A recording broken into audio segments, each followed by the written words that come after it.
Perkenalkan, saya Mustafa SPD. Saya guru mata pelajaran fisika, bertugas di SMA Negeri 2 Halmahera Timur, Provinsi Maluku Utara. Di sini saya akan mempraktekkan pembelajaran berdiferensiasi pada mata pelajaran fisika. Pembelajaran berdiferensiasi adalah pembelajaran yang di dalamnya terdapat serangkaian kegiatan yang disusun secara sistematis oleh guru agar mampu mengakomodir seluruh kebutuhan murid yang berbeda di dalam kelas atau lingkungan sekolah. Pada pembelajaran berdiferensiasi, perlu persiapan atau strategi pembelajaran yang tepat dari guru, baik meliputi diferensiasi konten, diferensiasi proses, dan diferensiasi produk, dengan mengacu pada aspek pemetaan kebutuhan belajar murid. Dalam merancang pembelajaran berdiferensiasi ini, saya telah memetakan kebutuhan belajar murid, dimulai dengan pemetaan kesiapan belajar murid. Dari jumlah siswa yang saya lakukan asesmen kognitifnya, 15% murid belum mampu memahami konsep pengukuran, sementara 85% murid masih belum mampu mengolah data menentukan nilai ketidakpastian pengukuran berulang. Dalam pemetaan minat belajar murid, 50% murid memiliki minat olahraga, 19,2% prakarya, dan sisanya memiliki minat IT. Kemudian dalam membentukkan profil belajar murid, 67% murid memiliki kecenderungan visual, 32% auditori, dan sisanya kinestetik. Dari hasil pemetaan belajar murid yang saya lakukan, melihat kelemahan murid pada hasil pemetaan, maka saya akan memperdalam kembali cara mengolah data dalam menentukan nilai ketidakpastian pada pengukuran berulang. Untuk memfasilitasi belajar murid, saya melakukan diferensiasi konten dengan memberikan link pembelajaran yang berisi gambar-gambar, video, dan bahan bacaan tentang pengukuran. Dalam penilaian keterampilan, saya memberikan pilihan kepada murid untuk membuat produk presentasi sesuai dengan profil mereka masing-masing. Assalamualaikum warahmatullahi wabarakatuh. Waalaikumsalam warahmatullahi wabarakatuh. Dan selamat pagi. Pagi. Hari ini hadir semua? Pagi. Ya, alhamdulillah hari ini kalian hadir semua bisa mengikuti kegiatan pembelajaran pagi ini. Marilah kita berdoa menurut agama dan kepercayaan kita masing-masing. Berdoa mulai.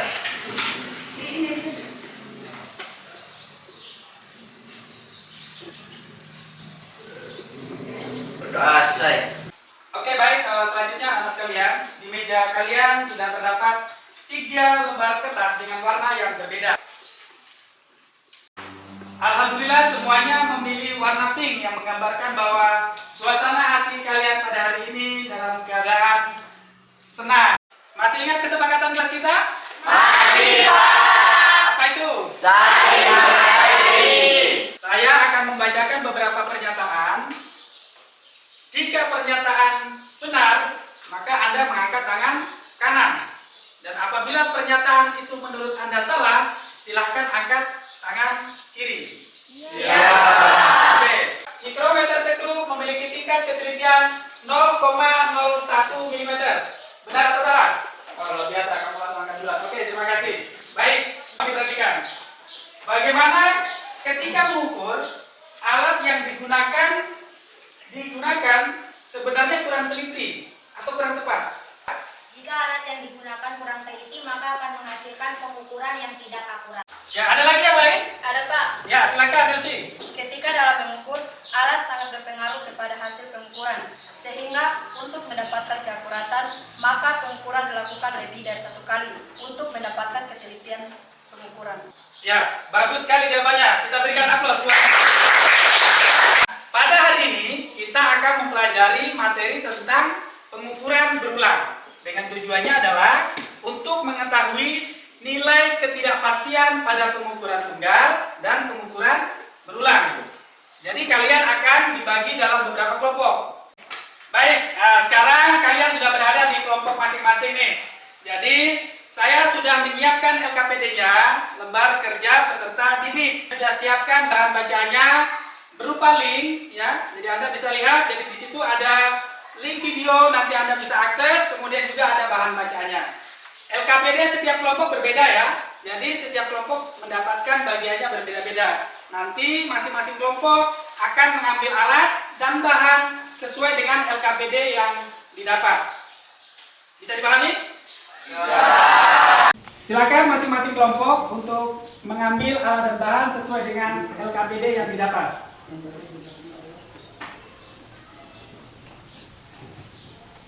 Silakan.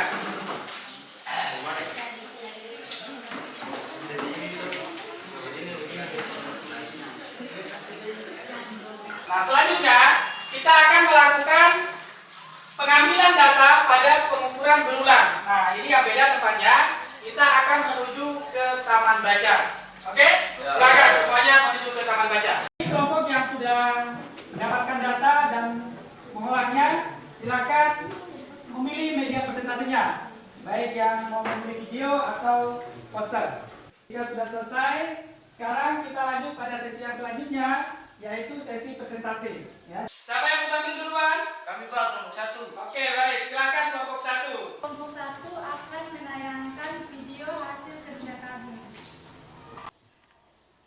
Demikian presentasi dari kelompok 1. Baik, terima kasih atas presentasinya dari kelompok 1. Kita berikan aplaus.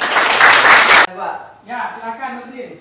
ya setelah melihat video tadi, menurut saya pemaparan video tersebut terlalu cepat sehingga kami dan teman-teman susah untuk memahaminya. Caranya, penjelasannya diperlambat agar lebih mudah untuk dipahami. Terima kasih atas tanggapan dan sarannya. Kami dari kelompok 1 akan memperbaiki video yang telah kami buat. Baik, terima kasih kelompok 1 yang sudah mempresentasikan hasil produknya dalam bentuk video. Kelompok mana yang bersedia? Kami Pak, kelompok 2. Oke, baik.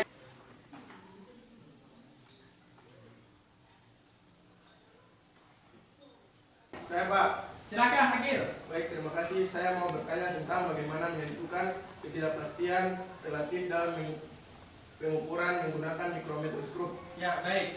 Saya akan menjawab pertanyaan dari Agil. Untuk menentukan nilai ketidakpastian relatif delta X per X 0 kali 100%. Kita berikan aplaus buat kelompok 2. Siapakah di antara kalian yang bisa menyimpulkan materi tadi? Saya Pak. Ya, silakan Messi. Baik, terima kasih Pak. Dalam pengukuran ada yang namanya ketidakpastian dalam pengukuran. Kesalahan yang timbul dalam pengukuran bisa saja terjadi, apalagi jika pengukuran hanya dilakukan satu kali. Setelah saya membandingkan hasil pengukuran tunggal dan hasil pengukuran berulang, hasil yang diperoleh lebih akurat hasil pengukuran berulang. Sekian dari saya, terima kasih. Ya, bagus sekali ya. Kesimpulan yang disampaikan oleh teman kalian Messi sangat luar biasa. Jadi memang benar dalam pengukuran itu ada yang namanya ketidakpastian dalam pengukuran, ya. Sehingga pengukuran yang lebih akurat adalah pengukuran yang dilakukan secara berulang, ya. Siapa yang mau bersedia merefleksi?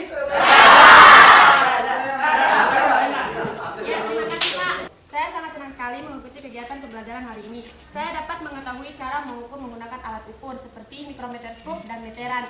Kemudian saya juga bisa mengetahui dan menghitung nilai ukur ketidakpastian dalam pengukuran. Semoga kedepannya kita dapat melakukan pembelajaran dengan tema yang berbeda. Demikian, terima kasih Pak.